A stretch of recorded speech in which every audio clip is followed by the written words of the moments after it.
So with that, let me request Ambassador George Moose, who's the Vice Chair of the Board of Governors at USIP, former career Ambassador of the United States, and former Assistant Secretary of State for African Affairs. If you could please introduce our speaker. Thanks, George.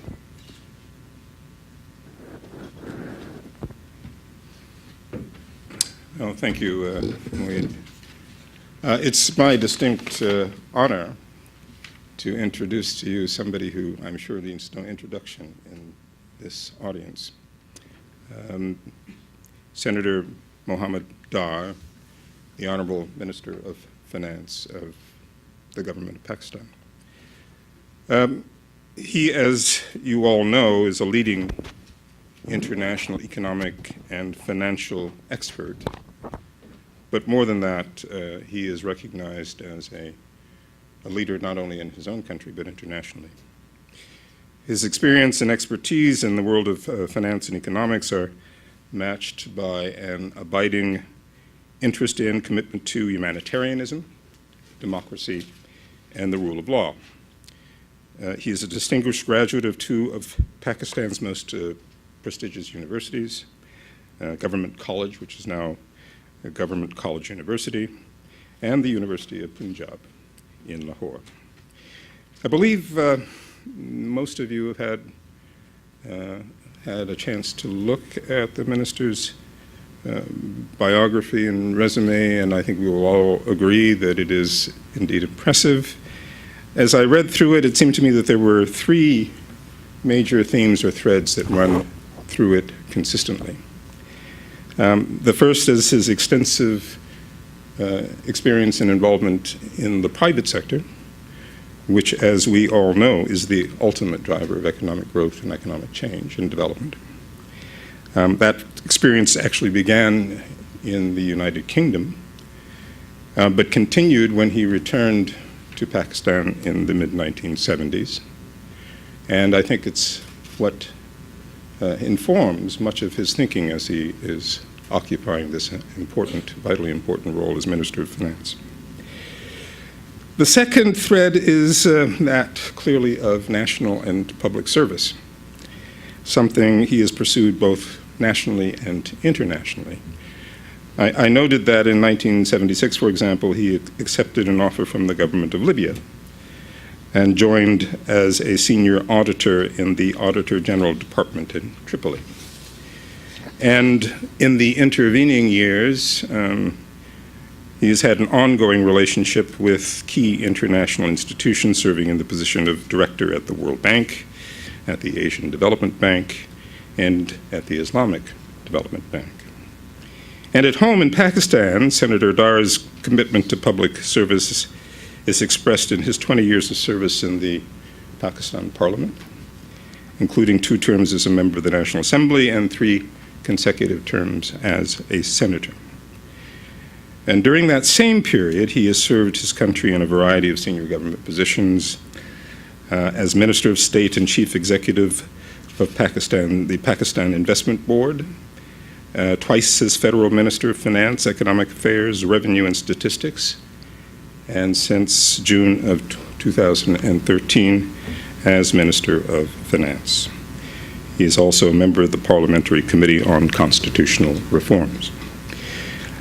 But last but not least, Senator Dar's contributions to social sector and the public sector are rooted in his humanitarianism and his philanthropic commitment, which is the driving force behind the 2 charitable organizations he heads and runs in the name of the Hajvari Trust and the Hajvari Foundation. From the perspective of this House, the U.S. Institute of Peace, what we regard as especially important is that he has been a very close friend and a strong supporter of our work in Pakistan. The advice and the guidance he has given to our team, Moeed, Andrew Wilder, and indeed to our board, our new chair, Steve Hadley, who visited in Pakistan not long ago, has been invaluable in helping us guide our work in this very important time in this most important country. And so it's with great pleasure that I welcome the Honorable Minister and invite him to address us on current situations in Pakistan. Minister. Yes, sir.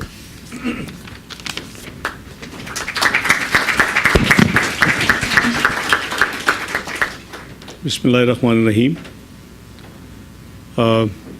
Mr. Host, ambassadors, diplomats, ladies and gentlemen, very good afternoon and assalamu alaikum. Indeed, it's a great pleasure to be here. It's my second visit in the recent past. I accompanied Prime Minister Nawaz Sharif in the last visit in October when he came to meet President Obama on an official visit here. And we had the pleasure of interacting at USIP when he was the Prime Minister of Pakistan, was the chief guest. I had opportunity to meet few of you at that event, and I was also asked to debrief at that event about some economic situation in Pakistan. So this is a great event for me that I'm here amongst same friends and the same USIP with Moeed Yusuf smiling as the host. Let me just remind you that I had those of you who were not present in the last event when Prime Minister Nawaz Sharif visited USIP. We had actually inherited an economy which was relatively weak. We had serious macroeconomic imbalances. Structural reforms were required. Stabilization measures need to be implemented. A fairly difficult task was ahead. But we contested our election 2013, which was the general election, based on a manifesto. That manifesto revolved around 4 E's: economy, energy, extremism, and education. So we contested election, and the public and the people of Pakistan had given a clear mandate, unlike 2008, where there was a split mandate to our PMLN government, the third time to run the federal government. We had the opportunity to run a province, which is the largest province. PMLN has been in governance almost 7 times, but the federal government third time. But the task was very, very onerous, and the challenges were huge. People expected that there would be serious trouble down the line. So even at the cost of little unpopularity in terms of political graph, we introduced, in accordance with our own manifesto, very painful reforms in the first few months, particularly within days through the budget, and then it came necessary for us to make sure that those reforms are implemented. Briefly, we had a roadmap, 3-year macroeconomic stability roadmap, because the tenure of the government in Pakistan is unlike US 5 years, but we didn't want to give a roadmap for 5 years. Obviously, people would like to see that almost halfway through what we have achieved. So the fundamental macroeconomic targets we fixed for us, the first one was to increase the GDP, which was around 3% average last 5 years of the previous government, to double it in 3 years to 6%. So increase every year by 1%. The first year 4+, the second year 5+, the third year 6+. To reduce the fiscal deficit, which we always call the mother of all evils, from 8.8 to 8 within a matter of a few weeks, to close the previous fiscal year of the previous government, because our fiscal year begins 1st of July, and we were elected on 11th of May, and we were sworn in on 5th of June, the Prime Minister, and 7th of June, the Cabinet. So we said we'll bring it down to 8, and then to around 6 this year, and next year 5, and third year 4, which is a very respectable, internationally acceptable, fiscal deficit for a country like Pakistan. The third target which we have fixed for us was to increase the investment to GDP ratio from 12.6% to 20% in 3 years. Fourth onerous goal is to increase the tax GDP ratio from 8.5% to 13%. in the same 3-year macroeconomic stability program. Fifth was to increase the forex reserves of the country from $8 billion to $20 billion in 3 years in order to cover more than 3 months import bill.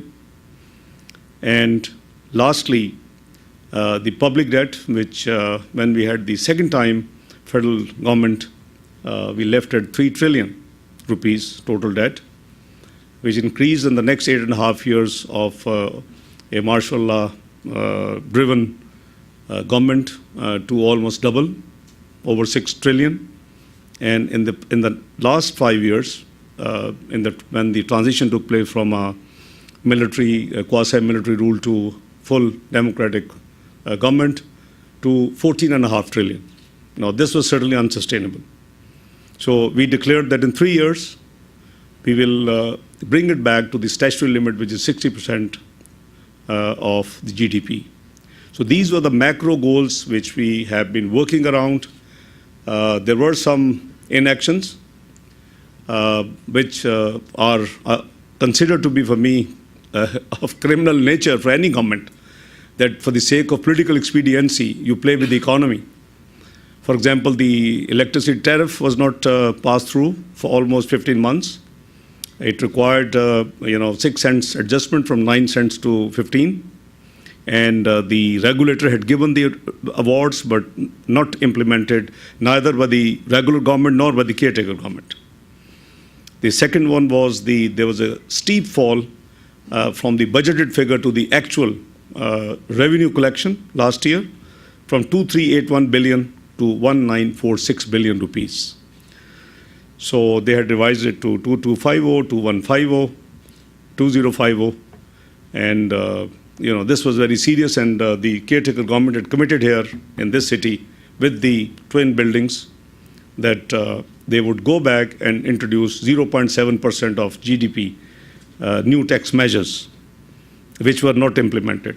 The summaries were prepared, the entire due process was completed, caretaker Prime Minister had approved, but for political expediency, because elections were very near, not implemented. And I have already declared publicly, given a chance, that if we have 2/3 majority in the Senate, upper house, and the lower house, I would like to introduce a constitutional amendment that for all times to come, the government, no matter whose government and which political party, they should hand over a clean slate to the next government so that they can be made accountable that what has taken over, what has been taken over, and what they deliver to the next government. So this is a short history. The reforms have already shown, the very positive results. First of all, as I said, we presented the budget in a very record time. We've been in touch with, after we won the election, everybody knew who is going to be in the government. Party had clear mandate, majority. So between 11th of May till 7th of June, obviously we were informally interacting. Secretary of Finance, the Governor of Central Bank, the Chairman of the FPR. But obviously from 7th June, we had to work extra hard as a team to give the country budget on 12th of June, 2013. Because we have a process which need to be followed. I didn't know at that time that subsequently US is going to be having financial emergency. Had I known that, I probably would have been encouraged not to overwork and we have a constitutional provision also for 120 days.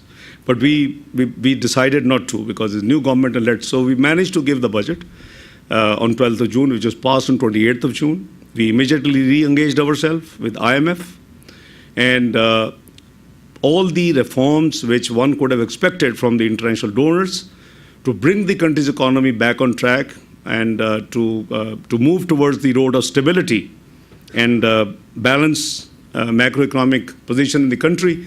We had already introduced all those reforms through our own finance bill, which was presented on 12th of June, because our manifesto, which was, I happened to be co-author of that manifesto, on the basis of which our party had contested election, had a clear roadmap about the economic future, roadmap of Pakistan Muslim League N. So we actually followed that. So right now, in a matter of 8 months, results are already with us. Things have improved tremendously. Our revenue has gone up by around 17%. The taxes collection, which was last year 3% growth. Our foreign remittances have increased by 11% against a target of 6%. Our exports have grown by 6.2%. Our GDP growth is already showing 4% plus. And the fiscal deficit is actually below than what is targeted for the first 8 months of the current fiscal year. So this actually led us to re-engage ourselves with the multilateral donors who had shied away from Pakistan for the last few years because they probably lost faith. I can't say much, but there was no business. External flows had zeroed. And we obviously started off with World Bank. I'm sure many of you know that the IDA cycles are 3-year cycles. The countries obviously work hard to access their due share. It's very concessionary loan, 25 years with 5 years grace, with an average cost of less than 2%. It's virtually free money. But since Pakistan was not on the good economic health, so obviously the first 2 years of the 3-year cycle, which ends 30th of June 2014, had been lost by the time we were sworn in. So we had worked hard. Obviously, they waited to see what are the outcome of the reforms we were introduced. We got first the prior actions delivered. We got the first review done for 30th of September quarter. We got the second review done.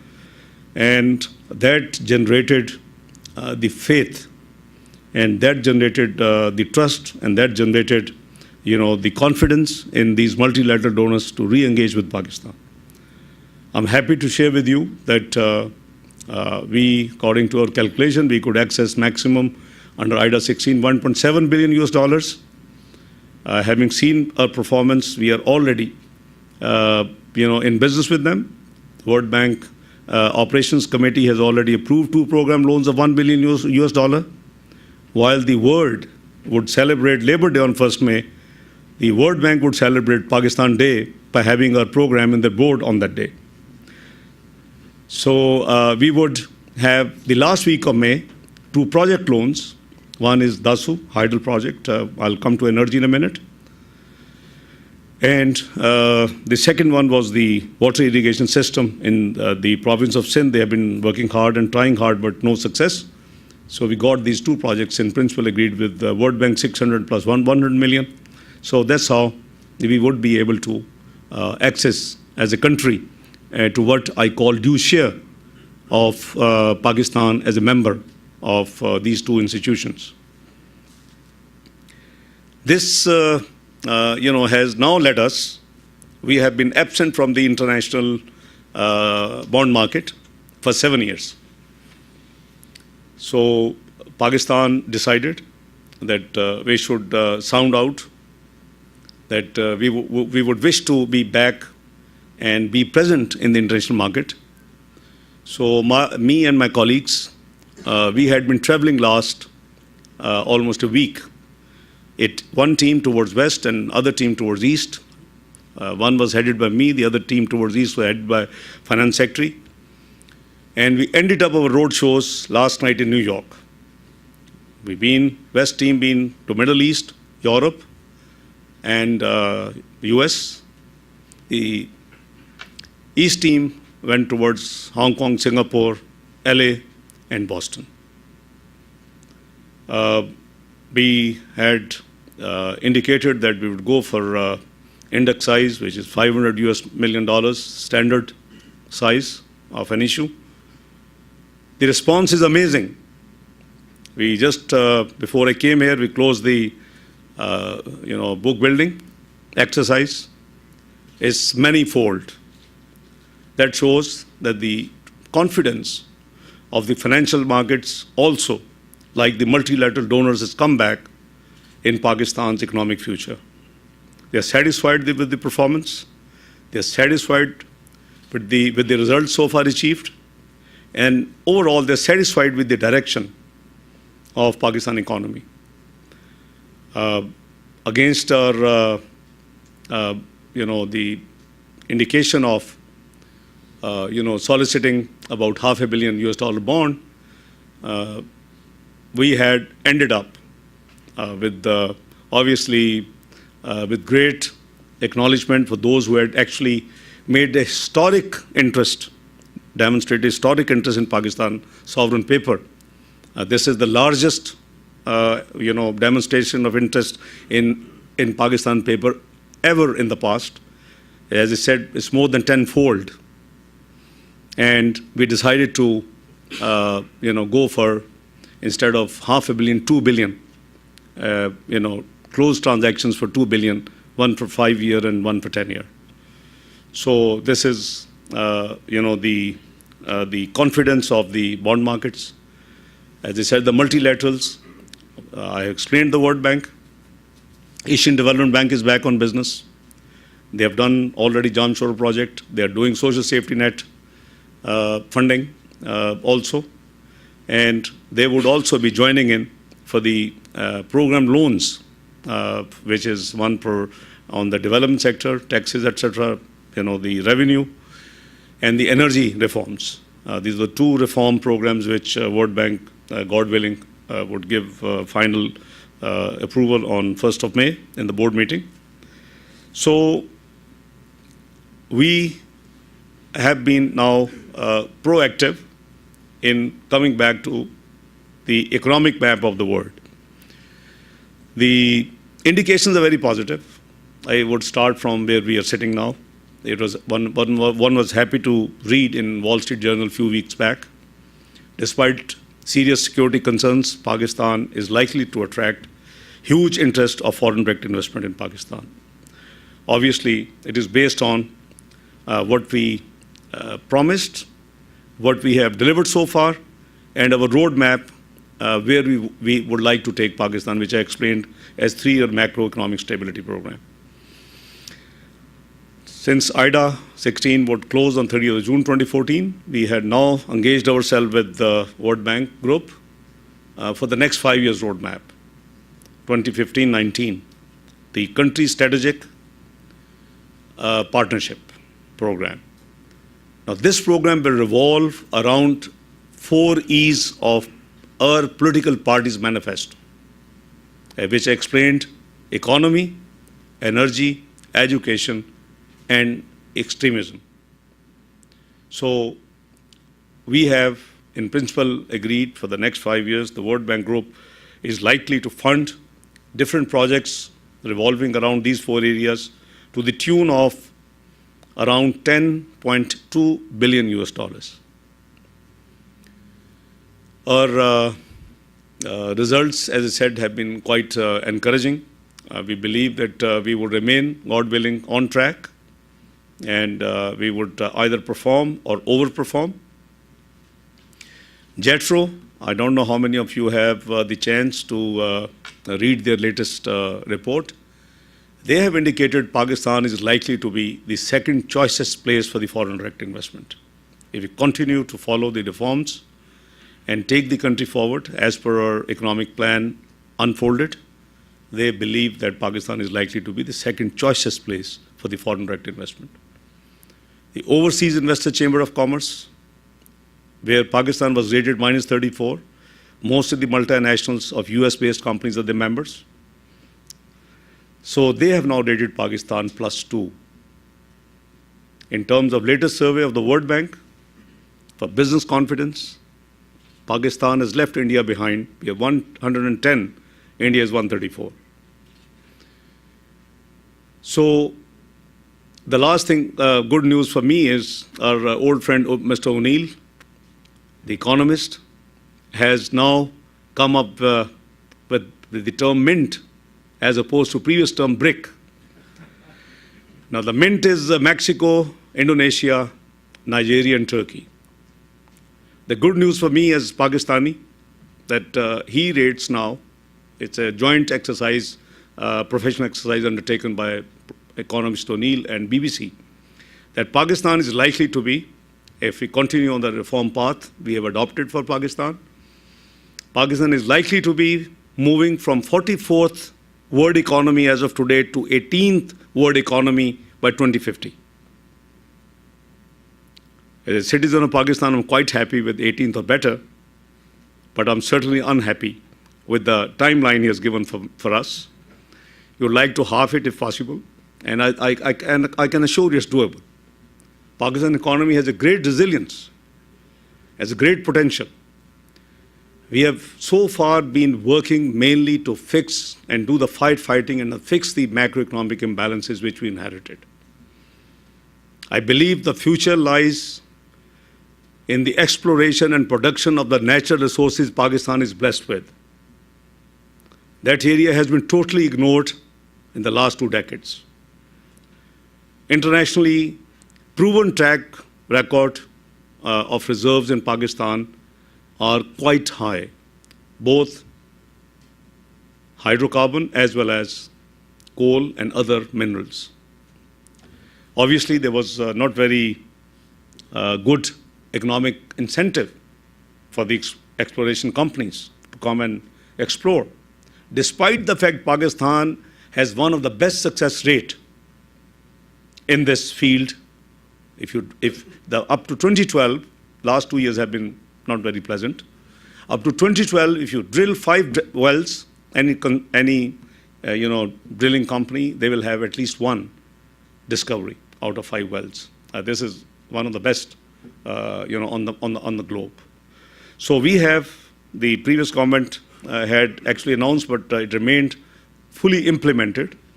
They have revised the rate, valid price, and it has been revised almost doubled to $6-7. But as a student of economics, it's a very simple question. Should I be buying or importing gas for $16-17? Or should I be paying $6 to $7 to a foreign direct investor who comes in Pakistan, explores and produces and provides the same gas? I make huge savings. Same is the case of coal. We have almost 85% huge reservoirs of coal in Pakistan, Thar. India is sitting only on the tail of those reservoirs, and they have around 12 to 15%. They did mining on time. They have already, these electricity generation coal projects on the Mouth Mine. We are still in the process of now pushing the mining as well as the coal projects. Now this is what I could explain vis-a-vis economy, and I'll be happy to answer questions. On the second E, which is energy, obviously we again unfortunately had a shortfall of around 4,000 megawatt last year, which resulted in 12 to 16, 17 hours of load shedding. And one major reason that it could have been much better was the $5 billion equivalent of the dues payable to the generation companies, which included foreign investors, including from Europe and other countries. The average disbursement used to be 15-20 billion rupees against 500 billion rupees, or $150 million. So we announced in the budget last year that we will clear these dues within 60 days. And I'm happy to share with you that we cleared the entire backlog in 45 days. That added on to our generation capacity was 1,700 megawatt of electricity, reduced the load shedding to 3 to 4 hours. September, October, the domestic load shedding was 0. And the industrial production has gone up between the first 6 months of this year, 6.8% as compared to 2.9% same half year last fiscal year.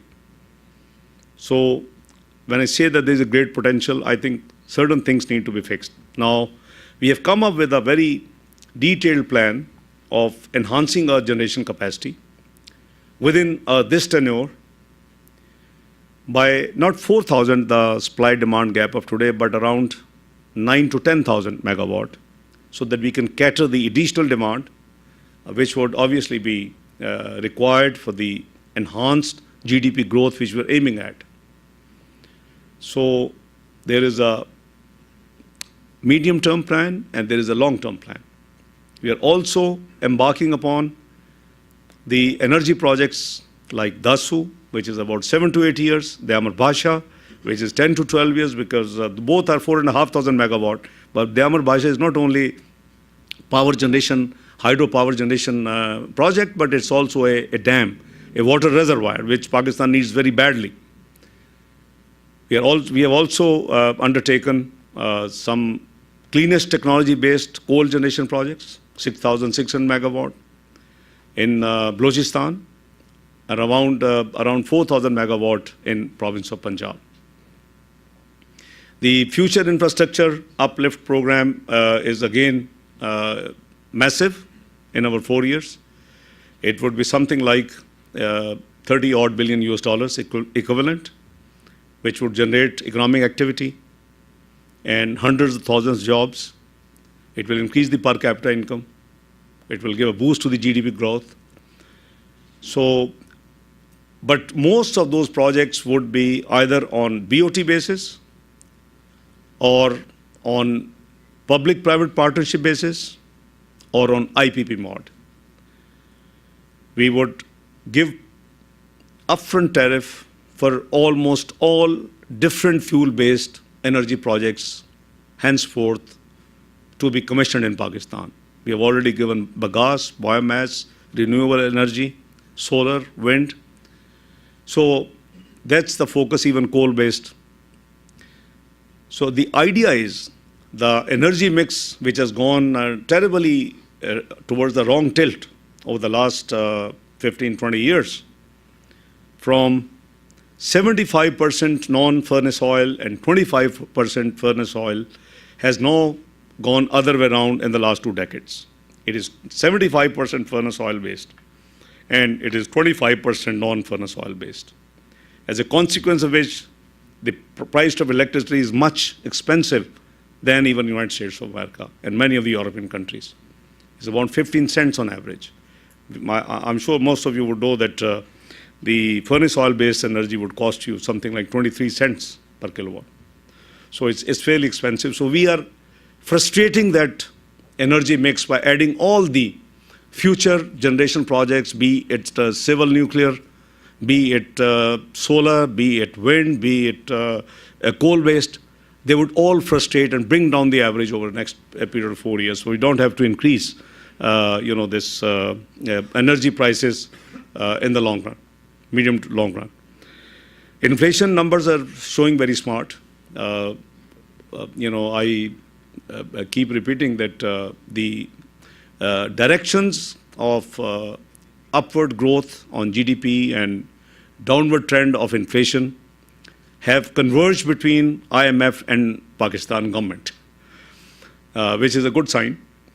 We always would differ on numbers, but because obviously they're very conservative, they wait for the numbers. They only are interested to announce the success, so they don't want to take any chances of, so they are always very conservative, so it's fine.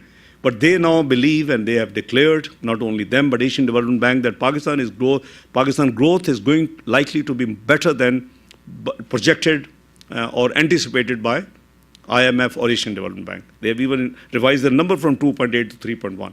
We still hold, we will be 4 plus, God willing, inshallah, because we have the first 6 months already 4 plus. On the inflation, we have been consistently saying that it will remain in single digit, and they have been talking of double digit. They had in fact projected around 12%, but after the second review, 31st of December, they have now again converged that it is going, if the inflation would be lower than initially projected by IMF, and they have now indicated a figure of 10%. I did make an offer to publicly when we held the joint press conference in Dubai that if my friend can reduce by just a fraction of a point of 1% and comes down to 9 point something, We can converge on figure also, but we are saying 8.5. So our figures are absolutely on track. Initially, as I said, the inactions of the past, two major actions, the tariff increase to industrial, to commercial, to bulk, all except the low-income domestic consumer, up to 200 units, which still cost Pakistan $2.5 billion per annum this particular year. But it is down from almost $6 billion subsidy to $2.5 billion this year. But that is budgeted, so we have no worry. We have already dished out almost $1.8 billion equivalent of subsidy. The rest is in 4 months. So you see that the numbers have been in the direction where we were looking for. So those two inactions on part of the tariff pass-through, as well as the introduction of new revenue measures of 0.7% of GDP, which the previous government had internationally committed to the multilateral lenders, but had not done it. We had actually implemented. The result was obvious that in the first few months, the inflation was to fuel. And it did. It did go to up to 10.9% around November, December, but it has come down to, again, what we anticipated, mainly because of the rupee appreciation of around 10% in Pakistan.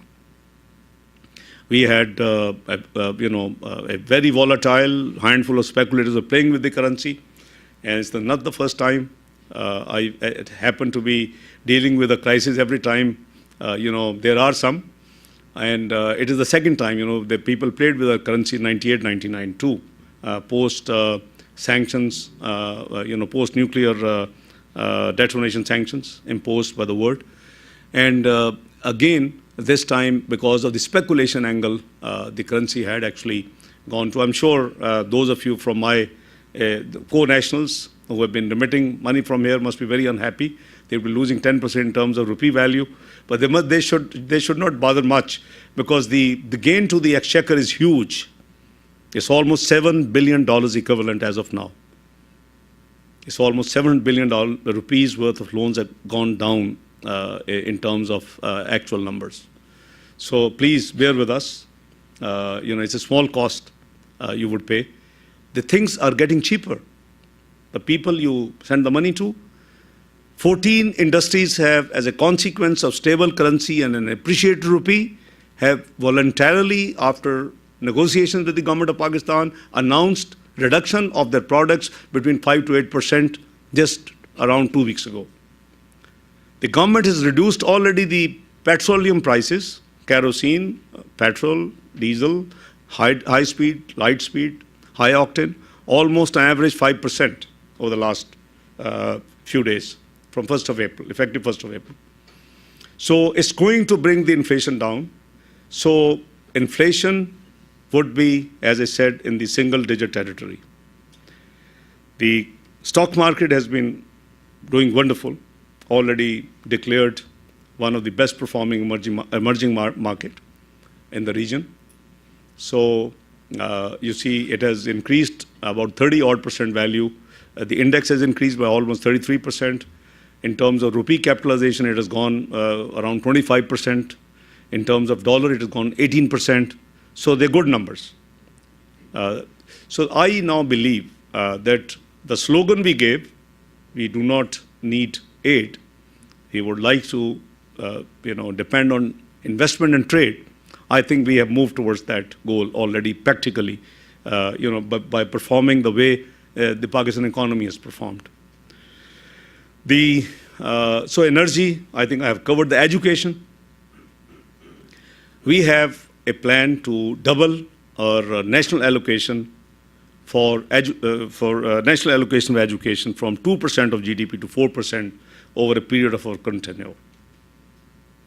So, we are giving all the importance which we should be given on investing on the human capital. We have almost more than half of the youth between 18 to 25. There's a huge capital we have in terms of human resource.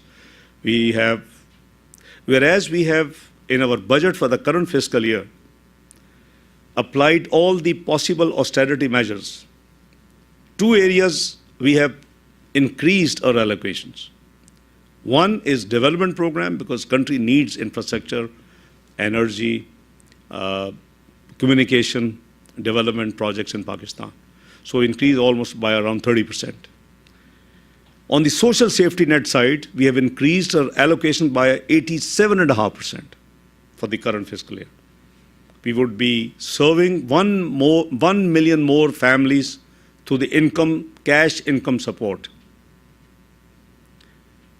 Last year, the total disbursement was 30 billion. This year, it is going to be 55 billion rupees. And the other programs for youth, for the small and medium enterprises, for the microfinance, for the skill training of the youth. Last year, we had around 10 billion rupees allocation. This year, we have made 20 billion. So as opposed to last year, 40 billion, we have an allocation of 75 billion. So the education and the social safety net expenditure will remain our focus. I think the number of people who have fallen below the poverty line. I've been voicing all these concerns as leader of the opposition, because as Honorable Ambassador introduced me, luckily I do not have a disconnect with the system over the last 25 years. I've been in some capacity been involved, either member of the opposition or leader of the opposition, or member of the Senate or member of the National Assembly, or in cabinet. So you see, this connectivity has actually given me a great edge to remain on track on the different national issues and on different national subjects.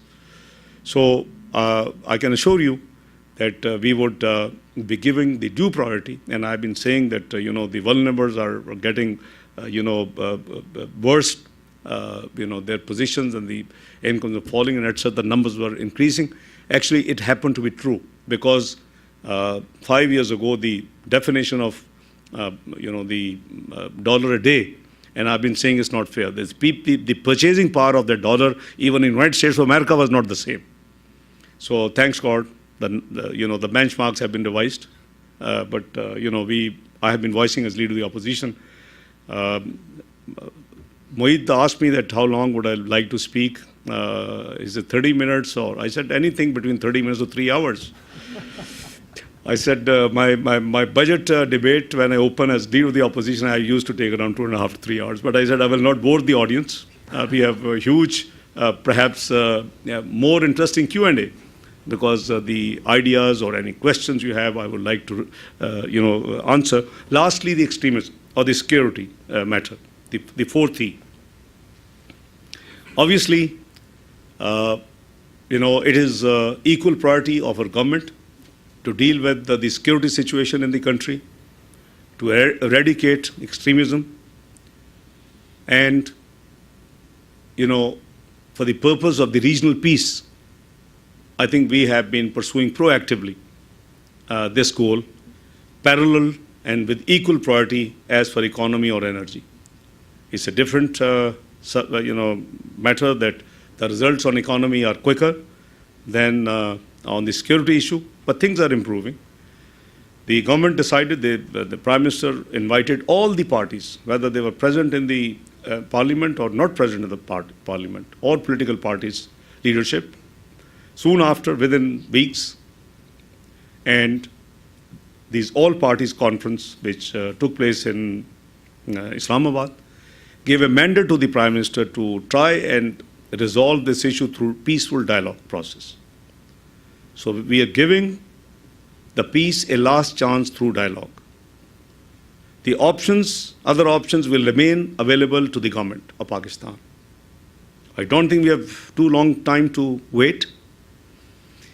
And another reason why we have to follow the dialogue process is our next door neighbor.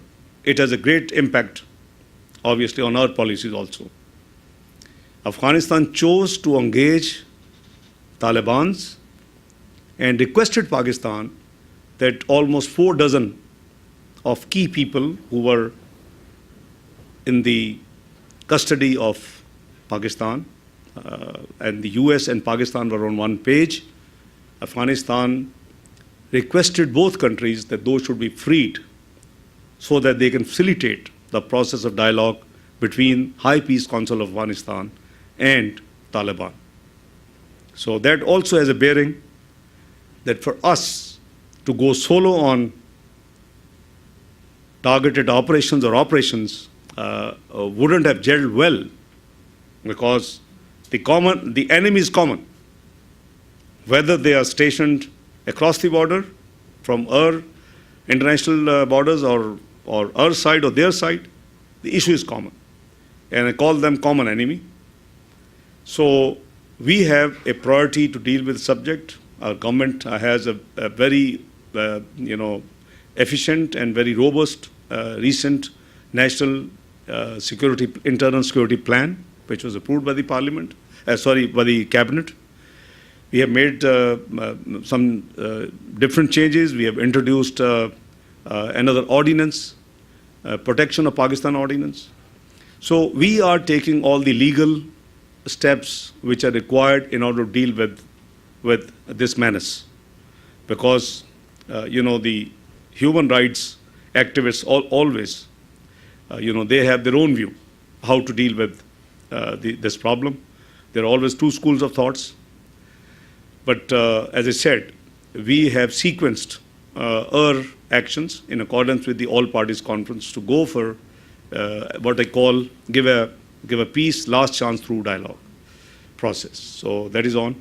So these are the 4 E's which I have explained to you that are core fundamentals of our manifesto, and our government believes to deal with every and each aspect of economy and other sectors in a most transparent manner, based on merit, good governance, and zero tolerance for corruption. So far, things are shaping up. As I said, the results are very encouraging, and we hope if the trend continues, we would be certainly positioned what Mr. O'Neill, much earlier than what Mr. O'Neill has predicted, 2050. Now, with these words, ladies and gentlemen, I thank you very much, and I'll be very happy to answer any questions any of you would like to ask. Thank you.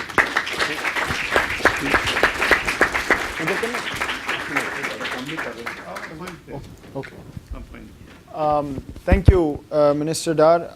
Every time you speak, I have to actually look at the podium and see where your notes are. And either this is incredible, or you've got them all wrong. I'm sure it's the former. Your both presumptions are wrong. They are credible as well as they are not wrong. You speaking without the notes is incredible. Okay. That's what I meant. Let me open the floor. We have mics, so just wait for the mic to come to you, because this is also being sort of taped and recorded. Introduce yourself and then ask the question. Let me just throw out 2 myself, but you can take them in any order, and then we'll go God around. help me. With fielding now. Please go ahead. This is not a private conversation, so I'll be nice. I didn't hear you talk much about U.S. assistance specifically. There's the Kerry Lugar bill that went through. A lot of the analysts like me who sit here don't see that being renewed, or a new arrangement perhaps coming. Where does the Pakistan government see the U.S. assistance specifically fit into the mix that you've talked about? That's one.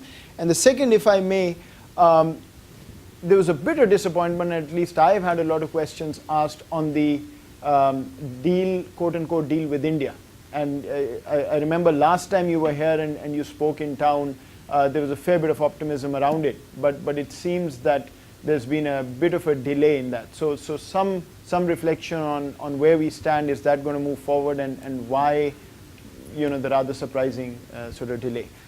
Would you like to take these, or should we take more questions? You sure you want only 2 questions? Okay. Yes. He lost his chance to ask third. The first of all, the U.S. assistance. Well, we are extremely grateful. We have tremendous ties with U.S. The government and establishment, wonderful relations. Surely, as you know, that Kerry Lugar bill, I think, heavily under-dispersed. Please pardon me saying so. I think Robin is taking notes. But obviously, we are not pushing for undisbursed amount. So that's obviously our party policy is that we would like to have more access to the markets. We give enough incentives to attract the investment from friendly countries, and the US comes one of the top friends of Pakistan. We have a great volume, almost quarter of our trade, mutual two-way trade is with the United States. So the assistance as vis-a-vis coalition support fund is grossly and widely misunderstood. This is not assistance, but a reimbursement of the expenses which armed forces of Pakistan incur. We bill and we are reimbursed. So I think there should be a clarity in the minds of those who believe that CSF is an assistance. It is a reimbursement. Our friends are very cooperative. I'm sure it will be top of my agenda of the pending bills, but I can't tell you my agenda because Robin is going to leak it this evening. My bilateral economic dialogue, which is part of the strategic dialogue, begin tomorrow because they requested the US government to decouple the economic portion of the strategic dialogue. A few weeks ago, my colleagues, the advisor on foreign affairs and the defense minister came, but the economic portion of the strategic dialogue was pended till I arrive. I try to make this a 3-in-1 journey to save the country half the time and maybe one-third of the cost, because otherwise it would have been 35 days. I'm doing all that business in 15. So we have concluded the first event, which was roadshow and the bond marketing, which is over couple of hours ago. Now tomorrow we have this bilateral economic dialogue. So my friend, we will be discussing the 2014 and beyond. So I can give a hint to Robin what could be the subject matter discussion from my side. On the delay about the Indian, well, we are very much focused on the regional connectivity. And let me cite you a couple of things. Before our party took oath in June 2013, the famous project known as CASA, Central Asian South Asian 1000, the electricity connectivity between Tajikistan, Kyrgyzstan, Afghanistan, and Pakistan could not see any light of the day despite great efforts by the State Department, great efforts by the World Bank, and great efforts by the other multilateral donors. So once we were sworn in, I put it on a fast track. We got in days the approval of the project. We got in days approval of the Economic Committee of the National Economic Council, ECNIC, and also we got them approval of the Cabinet to kick off the negotiations. The good thing is the project has already been approved in the last few days by the World Bank. We have certain issues on tariff, but I think I would not bore you with the details, but I'm sure in the forthcoming meeting of World Bank IMF in next few days, starting from Friday, I think we would be able to sort it out between the basic issue is the transit fee, which was projected in the feasibility of the World Bank around 0.6 cents, but they're now asking 2.75 cents. So obviously, I don't want to use strong word. One could call it daylight robbery, but certainly we are talking economics. So we will talk in economic sense, and we'll sort out in next few days. So we are very much there. We are all pro for this project, which has been, a great, great objective to connect the region in terms of the spare electricity Tajikistan, Kyrgyzstan have in half of the year and supply to Pakistan and Afghanistan. On the Indian, the delay in Indian matter, we want the regional connectivity not now.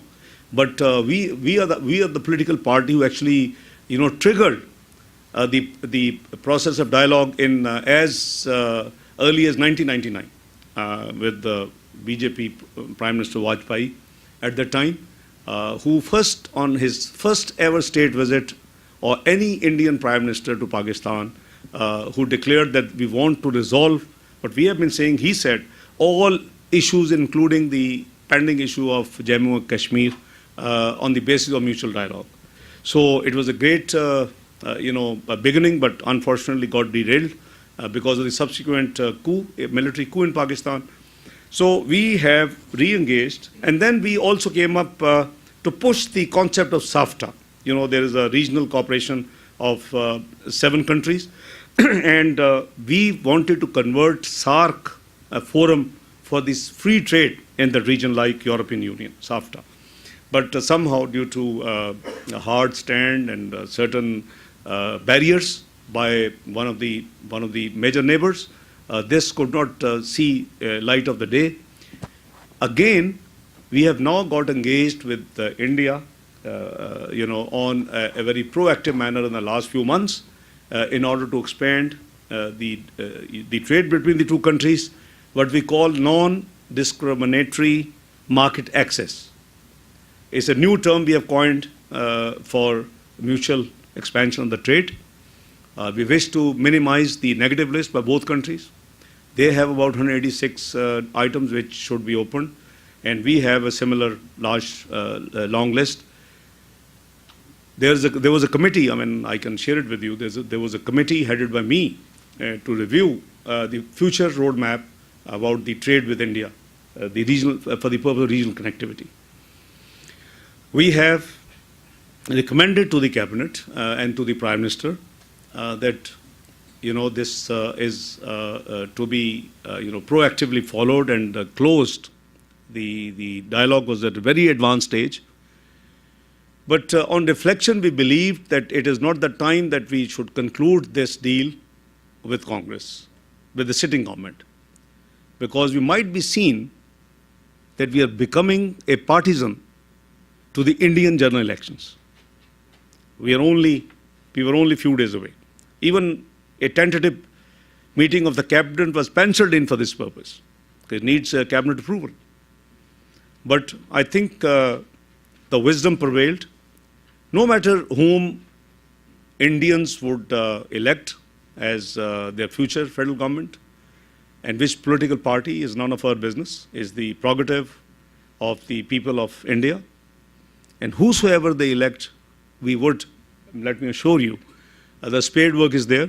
Indian establishment knows the entire detail. So as soon as the new government in India is sworn in, we'll be happy to re-engage ourselves on this subject. I hope. Absolutely.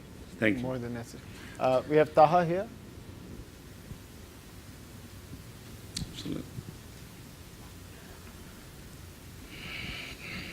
Taha Gaya with USAID. First of all, thank you for your comments, particularly on natural gas. Very, very happy to hear that. I have 2 questions. My first question has to do with state-owned enterprises. I didn't hear you touch on that. We're obviously watching that very closely. If you have an update and maybe a timeline for when privatization might happen.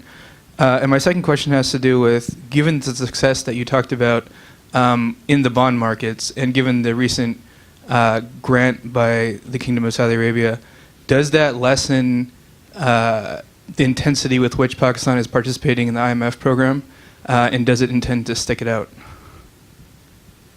Well, interesting questions. The SOE's business first. The Cabinet Committee on Privatization has already approved 31 entities either to be partially or completely privatized.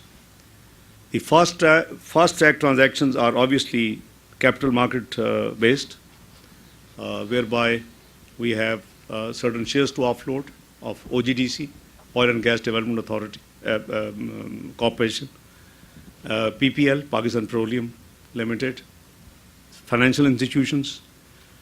These capital market related transactions would fetch us around $2 to $2.5 billion, depending on the market values.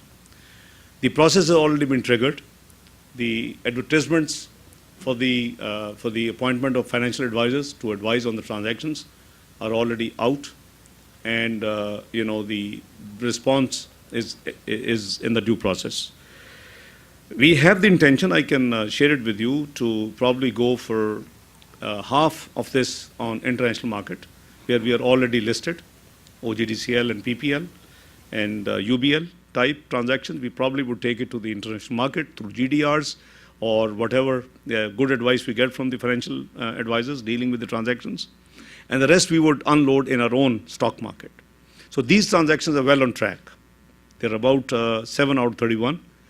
And as I said, the 31 include the privatization of the certain distribution companies, where we are having huge losses, line losses, etc.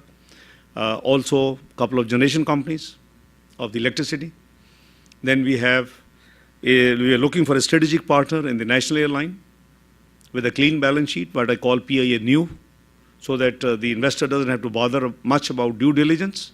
We just put the planes, what we have, and the routes, and then we offer 26% strategic partnership. So transactions are on track, and hopefully would materialize. We are not leaving the restructuring process to wait till the transactions take place. There is a due process under our laws of the land, and it takes around anything between 12 to 18 months to complete a process of privatization or what I call strategic partnership transaction finalization.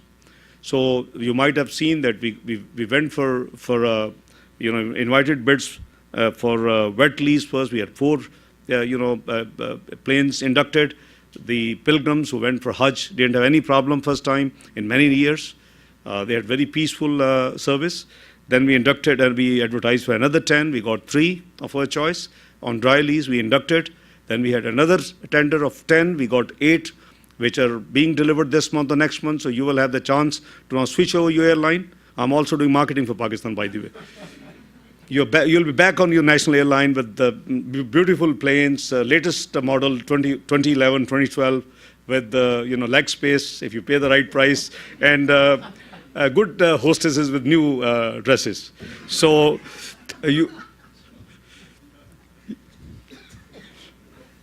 It's too much information, but okay. So, as finance minister, I have to do this marketing business for my own airline. So what I was explaining is that while we are following the process, and again, this advertisement of appointment of financial advisor has been out, and it requires 4 weeks to have international participation. But we are not, sleeping over it. We are going ahead with the restructuring, so that it will add value, and it reduces the losses, because we lose about $4 to $5 billion on these SOEs. So we are well on track. On the bond market, as you said, that we have good response. Once I felt like sweeping everything what was offered. But I thought that let the tranche be, we want to retain the presence of Pakistan in the international markets.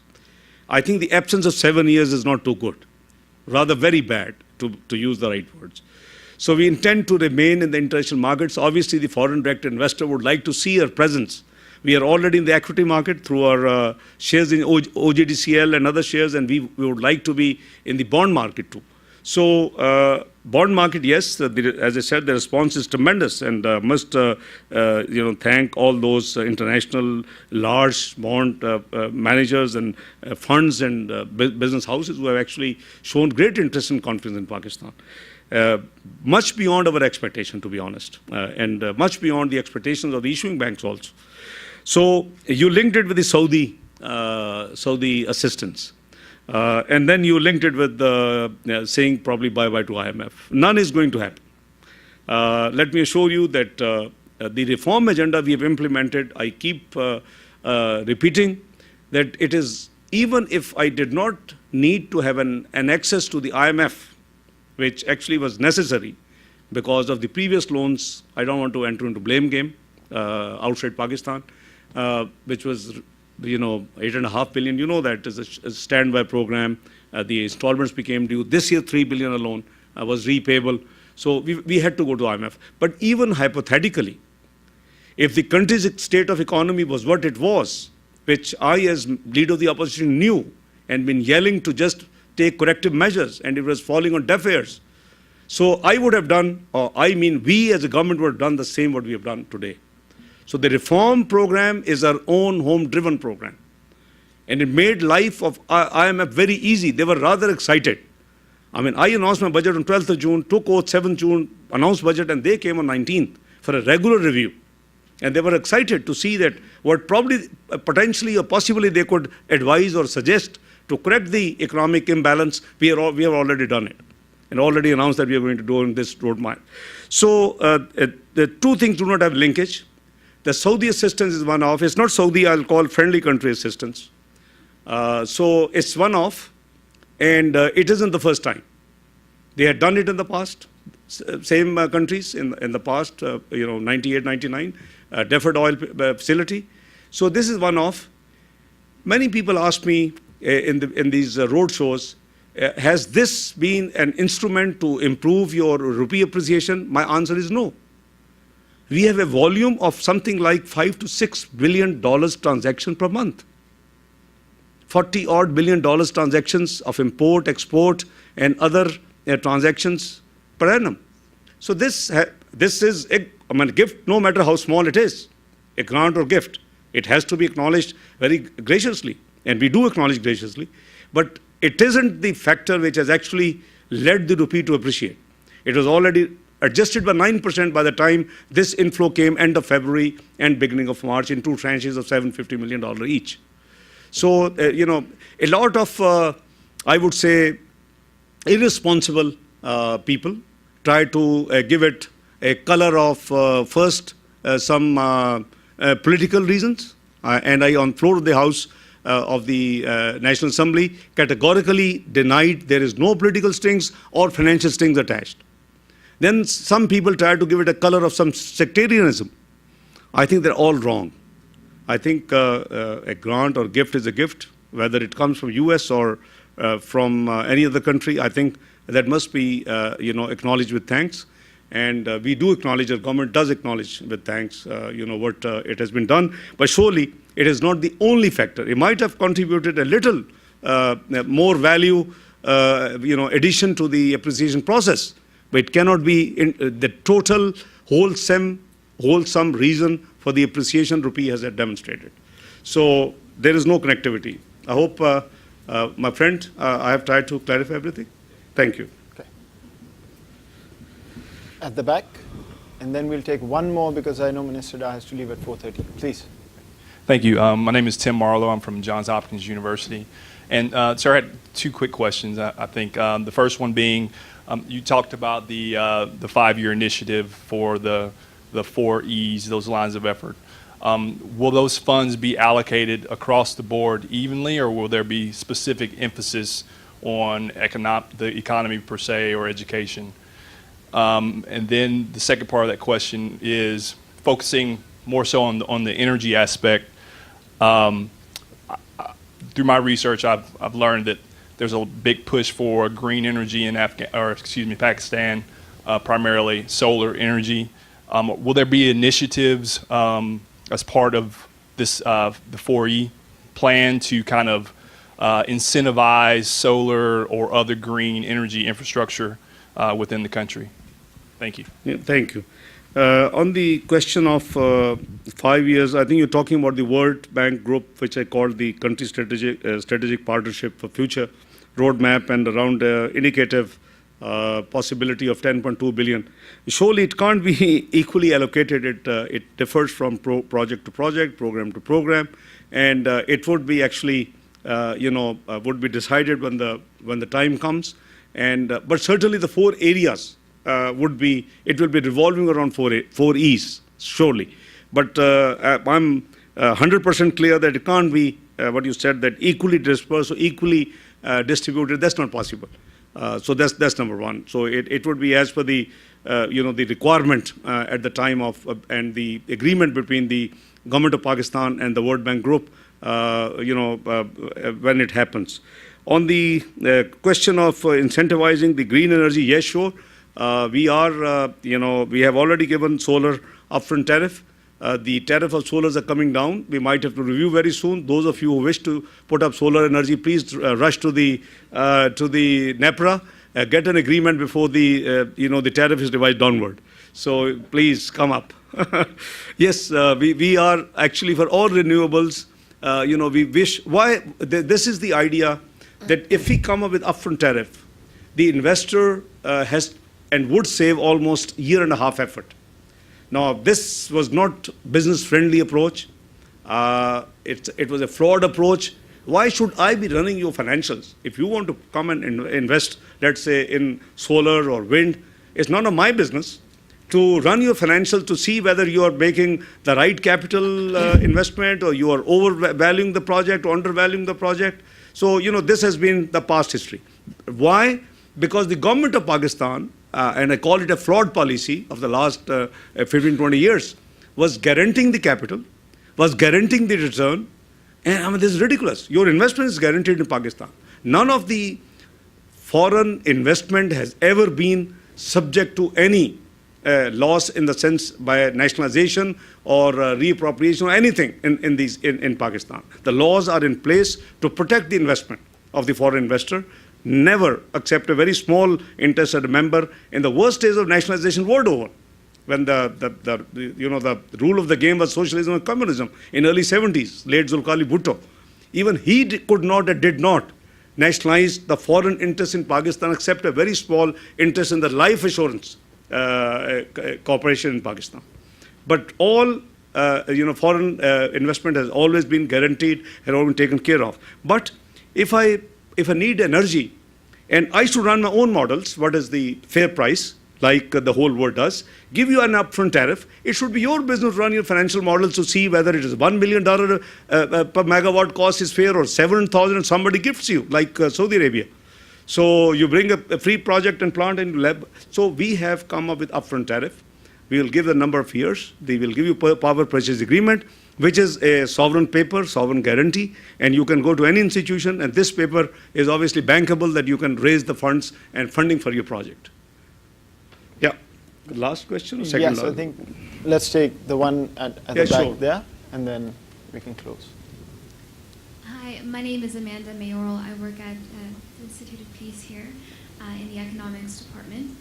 And the projections you have for Pakistan's growth is very inspiring. Thank you. And really excited to hear all the plans you have, the 18th position. That's Thank incredible. My question was, has the government, or even in your office, have you tied these growth rates to balanced growth? Have you, a middle class, is that a goal in mind when you talk about growth? What type of economically sustainable plans are you linking these projections to, so that you can maintain this in the future? Thank you. Surely it will be all inclusive growth to begin with. Most of our the programs for youth, we have put in a clause that the preferred distribution is at least 50% of the female gender. We have around 52% population, and they are heavily underengaged in business. They have great potential. So we are trying to make sure that the growth is all inclusive across the board in all the real sector areas, which includes the agriculture, which includes industry and manufacturing, which includes the service sector. And the service sector, obviously, I have another marketing to do soon. The service sector includes the telecom industry. And Pakistan has been trying in the last few years to auction the spectrum license it has, 5 licenses, 3 3G and 2 4G. Those of you who work for corporate entities or telcos, please note down. We are going for auction on 23rd of April. The previous allocations in the budget of the last government twice was the first 500 million, then 750. The floor price, they couldn't do it. We have completed the exercise so far. We are on the very advanced stage. The international advisors were involved. The floor price is now, since you missed the opportunity, they couldn't do it, $1.3 billion for 5 licenses. There's a floor price. Anything you can give more in the auction would be welcome. So 23rd April we close. So it will roll out a number of opportunities, and mainly for females in this industry. And we would be coming up with the idea of rolling out this telecenters, around 500 across Pakistan. We would be coming up with technology parks. So in the telco industry, we would be having the latest technology, because the GDP growth we are aiming at, the job opportunities we intend to create, the industrialization which we have kept in mind, the the regional connectivity through, as I explained, different, the electricity or the trade with India, and now the economic corridor with the China we are working at, which would half, which would half the distance between, Pakistan and China and to Middle East and to other countries. So, we are working in all these programs, but all growth projects are inclusive of, all inclusive. So we would make sure there's a balanced growth, and we have strong sectors, particularly agriculture, and now service sector has become very strong. Is the rough distribution between these three sectors is 57% service sector, almost 22% this agriculture, and 22% roughly is the manufacturing. Thank you. I have earned thanks? Or? You earned your thanks just because you came here. I can share with the audience that I got a call at 6:30 a.m. in the morning on Saturday with the gentleman on the other side saying, I'm coming from Bonn going to New York and I wouldn't have slept for I don't know how many days. Can we move the event? So I politely said we can't, and he's here and he's spoken to us. So I want to thank him. Before I do that, I want to follow your lead and do a bit of marketing myself. Oh, thank you. Please don't forget to look at some of our sort of research publications that are there if you're interested. Our next event is on the 23rd on Pakistan is on the 23rd of April, looking at Pakistan's counterterrorism challenge and talking about this book that we've just put out, and another one on insurgencies in South Asia, where the former ambassador to Pakistan, Ambassador Munter, former US Forces Commander General Allen, and Peter Lavoy will be speaking. May I present you this book? Yeah, ladies and gentlemen, once again, I thank you for your patience and for bearing me so long. Thanks very much indeed, and God bless. Always a pleasure. Thank you. This is just finished it. And thanks all of you for joining us. Thank you very much. I noted that in 1976, for example, he accepted an offer from the government of Libya and joined as a senior auditor in the Auditor General Department in Tripoli. And in the intervening years, he has had an ongoing relationship with key international institutions, serving in the position of director at the World Bank, at the Asian Development Bank, and at the Islamic Development Bank. And at home in Pakistan, Senator Dar's commitment to public service is expressed in his 20 years of service in the Pakistan Parliament, including 2 terms as a member of the National Assembly and 3 consecutive terms as a senator. And during that same period, he has served his country in a variety of senior government positions as Minister of State and Chief Executive of Pakistan, the Pakistan Investment Board, twice as Federal Minister of Finance, Economic Affairs, Revenue and Statistics, and since June of 2013 as Minister of Finance. He is also a member of the Parliamentary Committee on Constitutional Reforms.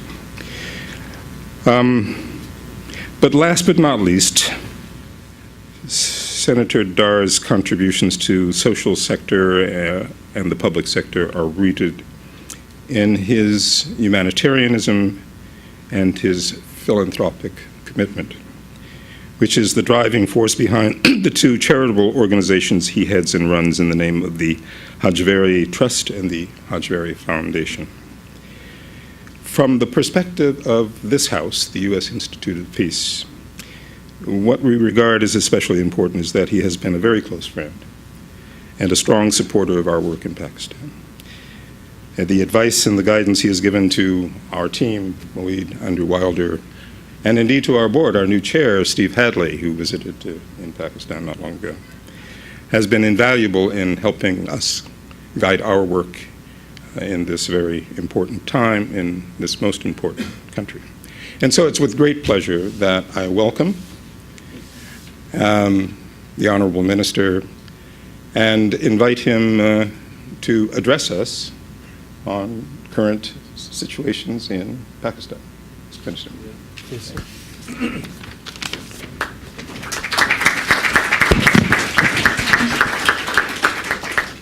Bismillahirrahmanirrahim. Mr. Host, ambassadors, diplomats, ladies and gentlemen, very good afternoon and Assalamu alaikum. Indeed, it's a great pleasure to be here. It's my second visit in the recent past. I accompanied Prime Minister Nawaz Sharif in the last visit in October when he came to meet President Obama on an official visit here. And we had the pleasure of interacting at USIP when he was the Prime Minister of Pakistan was the chief guest. I had opportunity to meet few of you at that event, and I was also asked to debrief at that event about some economic situation in Pakistan. So this is a great event for me that I'm here amongst same friends and the same USIP with Moeed Yusuf smiling as the host. Let me just remind you that I had those of you who were not present in the last event when Prime Minister Nawaz Sharif visited USIP. We had actually inherited an economy which was relatively weak. We had serious macroeconomic imbalances. Structural reforms were required. Stabilization measures need to be implemented. A fairly difficult task was ahead. But we contested our election 2013, which was the general election, based on a manifesto. That manifesto revolved around 4 E's: economy, energy, extremism, and education. So we contested election, and the public and the people of Pakistan had given a clear mandate, unlike 2008, where there was a split mandate to our PMLN government. The third time to run the federal government. We had the opportunity to run a province, which is the largest province. PMLN has been in governance almost 7 times, but the federal government third time. But the task was very, very onerous, and the challenges were huge. People expected that there would be serious trouble down the line. So with that, let me request Ambassador George Moose, who's the Vice Chair of the Board of Governors at USIP, former career Ambassador of the United States, and former Assistant Secretary of State for African Affairs, if he could please introduce our speaker. Thanks, George.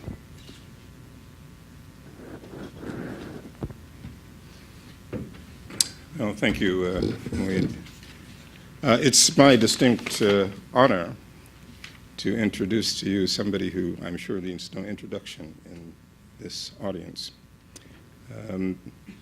Senator Mohammed Dar, the Honorable Minister of Finance of the government of Pakistan. He, as you all know, is a leading international economic and financial expert. But more than that, he is recognized as a leader not only in his own country, but internationally. His experience and expertise in the world of finance and economics are matched by an abiding interest in, commitment to humanitarianism, democracy, and the rule of law. He is a distinguished graduate of 2 of Pakistan's most prestigious universities, Government College, which is now a Government College University, and the University of Punjab in Lahore. I believe most of you have had a chance to look at the minister's biography and resume, and I think we will all agree that it is indeed impressive. As I read through it, it seemed to me that there were 3 major themes or threads that run through it consistently. The first is his extensive experience and involvement in the private sector, which, as we all know, is the ultimate driver of economic growth and economic change and development. That experience actually began in the United Kingdom, but continued when he returned to Pakistan in the mid-1970s. And I think it's what informs much of his thinking as he is occupying this important, vitally important role as Minister of Finance. The second thread is that clearly of national and public service, something he has pursued both nationally and internationally. So even at the cost of little unpopularity in terms of political graph, we introduced, in accordance with our own manifesto, very painful reforms in the first few months, particularly within days through the budget. And then it came necessary for us to make sure that those reforms are implemented. Briefly, we had a roadmap, 3-year macroeconomic stability roadmap, because the tenure of the government in Pakistan is unlike US 5 years. But we didn't want to give a roadmap for 5 years. Obviously, people would like to see that almost halfway through what we have achieved. So the fundamental macroeconomic targets we fixed for us, the first one was to increase the GDP, which was around 3% average last 5 years of the previous government, to double it in 3 years to 6%. So increase every year by 1%. The first year 4+, the second year 5+, the third year 6+. To reduce the fiscal deficit, which we always call the mother of all evils, from 8.8 to 8 within a matter of a few weeks, to close the previous fiscal year of the previous government, because our fiscal year begins 1st of July, and we were elected on 11th of May, and we were sworn in on 5th of June, the Prime Minister, and 7th of June, the Cabinet. So we said we'll bring it down to 8, and then to around 6 this year, and next year 5, and third year 4, which is a very respectable, internationally acceptable, fiscal deficit for a country like Pakistan. The third target which we have fixed for us was to increase the investment to GDP ratio from 12.6% to 20% in 3 years. Fourth onerous goal is to increase the tax GDP ratio from 8.5% to 13% in the same 3-year macroeconomic stability program. Fifth was to increase the forex reserves of the country from $8 billion to $20 billion in 3 years in order to cover more than 3 months import bill. And lastly, the public debt, which when we had the second time federal government, we left at 3 trillion rupees total debt, which increased in the next 8.5 years of a martial law driven government to almost double, over 6 trillion. And in the last 5 years, when the transition took place from a military, quasi-military rule to full democratic government, to 14.5 trillion. Now, this was certainly unsustainable. So we declared that in 3 years, we will bring it back to the statutory limit, which is 60% of the GDP. So these were the macro goals which we have been working around. There were some inactions, which are considered to be, for me, of criminal nature for any government, that for the sake of political expediency, you play with the economy. For example, the electricity tariff was not passed through for almost 15 months. It required, 6 cents adjustment from 9 cents to 15. And the regulator had given the awards, but not implemented, neither by the regular government nor by the caretaker government. The second one was there was a steep fall from the budgeted figure to the actual revenue collection last year, from 2381 billion to 1946 billion rupees. So they had revised it to 2250, 2150, 2050, and this was very serious, and the caretaker government had committed here in this city with the twin buildings that they would go back and introduce 0.7% of GDP new tax measures, which were not implemented. The summaries were prepared, the entire due process was completed, caretaker Prime Minister had approved, but for political expediency, because elections were very near, not implemented. And I have already declared publicly, given a chance, that if we have 2/3 majority in the Senate, upper house, and the lower house, I would like to introduce a constitutional amendment that for all times to come, the government, no matter whose government and which political party, they should hand over a clean slate to the next government so that they can be made accountable that what has taken over, what has been taken over, and what they deliver to the next government. So this is a short history.